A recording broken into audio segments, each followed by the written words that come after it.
সহ যারা হত্যাযজ্ঞের শিকার হয়েছে প্রকৃতপক্ষে সেই পরিসংখ্যান আরো অনেক বেশি। যারা অপুষ্টিতে ভোগে যে সমস্ত শিশুরা মৃত্যুর মুখোমুখি হচ্ছে তাদেরকে হত্যাকাণ্ডের শিকার হিসেবে গণ্য করতে হবে। যে সমস্ত বৃদ্ধরা খাদ্যের অভাবে বিভিন্ন চিকিৎসার অভাবে যারা মৃত্যুবরণ করছে তারাও এই গণহত্যার শিকার। সেই হিসাবে লক্ষ লক্ষ ফিলিস্তিনি ভাই বোনেরা এই বর্বর আগ্রাসন এবং গণহত্যার শিকার হয়েছে।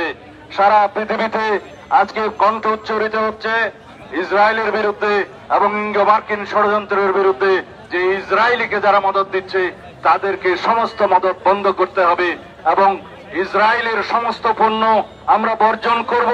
তার মানে এই না যে আমরা কোনো ব্যবসায়িক প্রতিষ্ঠানে হামলা করব।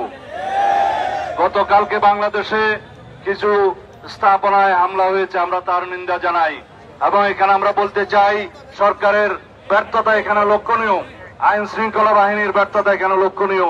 যমুনা ইলেকট্রনিক্স ঈদে ডাবল খুশি অফার সিজন 3, যে কোনো পণ্য কিনলেই পাচ্ছেন নিশ্চিত ঈদ উপহার। তাদের উচিত ছিল আগের থেকে এখানে সতর্কতা অবলম্বন করা, তাহলে বাংলাদেশের নামে এই বদনামটা আমাদের নিতে হতো না। আমি আপনাদের সামনে আজকে এই মুহূর্তে বিএনপির পক্ষ থেকে একটি ঘোষণা দিতে চাই, আমরা ফিলিস্তিনি জনগণের পক্ষে এই গণহত্যার, ইসরায়েলি গণহত্যার প্রতিবাদে এবং বর্বর আগ্রাসনের প্রতিবাদে বাংলাদেশ জাতীয়তাবাদী দলের পক্ষ থেকে অতি শিগগির সারা বাংলাদেশে এবং কেন্দ্রীয়ভাবে আমরা একটি বৃহৎ কর্মসূচির ঘোষণা করব। আমরা এদেশের সমস্ত জনগণকে আহ্বান জানাই, পৃথিবীর সমস্ত মুসলিম বিশ্বের যারা মডেল আছেন তাদেরকে আহ্বান জানাই, যারা পরাশক্তির একটি অংশ যারা মদদ দিচ্ছে ইসরায়েলিদেরকে তাদেরকে আহ্বান জানাই, এই মুহূর্ত থেকে গণহত্যা বন্ধ করার জন্য আপনাদের পদক্ষেপ নিতে হবে। জাতিসংঘের ভূমিকা প্রশ্নবিদ্ধ, কিন্তু ইসরায়েলিরা কখনো জাতিসংঘের কোন রেজলিউশনের প্রতি সম্মান দেখায়নি। এই ইসরায়েলি সরকার জাতিসংঘের কোন নির্দেশনা, কোন অনুশাসন আজ পর্যন্ত মানেনি।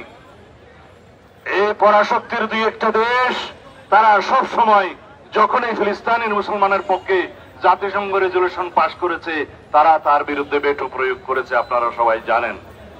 তার মানে হচ্ছে ইসরায়েলের মদতদাতা এই কয়েকটি পরাশক্তিকে তাদের ভূমিকা নিয়ে সারা বিশ্বের মানুষের কাছে জবাবদিহি করতে হবে। যতদিন পর্যন্ত ফিলিস্তিন মুক্ত না হবে, যতদিন পর্যন্ত ফিলিস্তিনে গণহত্যা বন্ধ না হবে, যতদিন পর্যন্ত ইসরায়েলি বর্বর আগ্রাসন বন্ধ না হবে, ততদিন পর্যন্ত আমরা অবিরত বাংলাদেশ এবং সারা পৃথিবীর মানুষকে আহ্বান জানাবো, আমরা আমাদের প্রতিবাদ এবং নিন্দা আমাদের জানাতে থাকতেই হবে।